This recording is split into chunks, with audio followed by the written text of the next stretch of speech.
Slovenský spevák, ktorý v súčasnosti koncertuje so svojou skupinou Musicany Hope, najbližšie ich naživo bude možné vidieť vystupovať na Svetovských hodoch 21.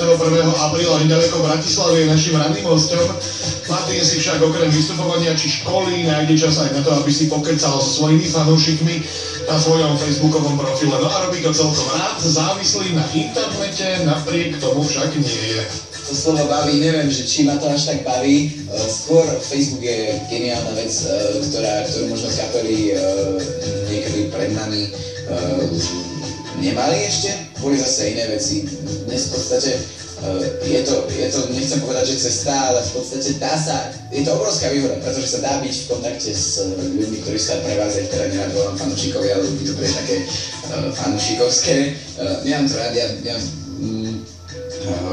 Facebook v podstate pre mňa, moja fanpage a ľudia, ktorí sú na nej, to je taká veľká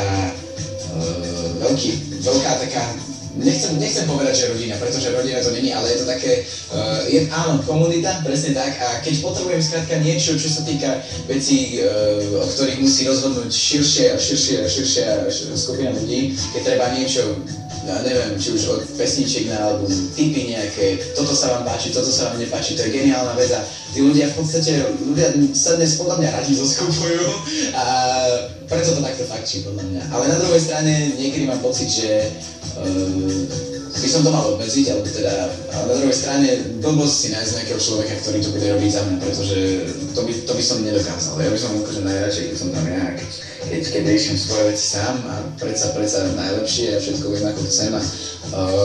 Ale je to, že časom budeme na vec. Dalo by sa robiť x milión vecí za ten čas, ktoré možno budú mať väčší význam. Martin svoj čas delí hlavne na školu a koncerty. Chodenie do kina je niečo, na čo si čas hľadá len veľmi ťažko. V poslednej dobe sa priznám, že vôbec, pretože ja si nepamätám, kedy som si pozrel film, keď ešte pred tou súťažou som akože aj písal pesničky o filmu, že niekto ten film som dokázal tak prežiť a dokázal ma to tak motivovať, že som o tom napísal pesničku, mám aj pár na albume, napríklad Ja ťa nájdem a Lucien sú o filmoch.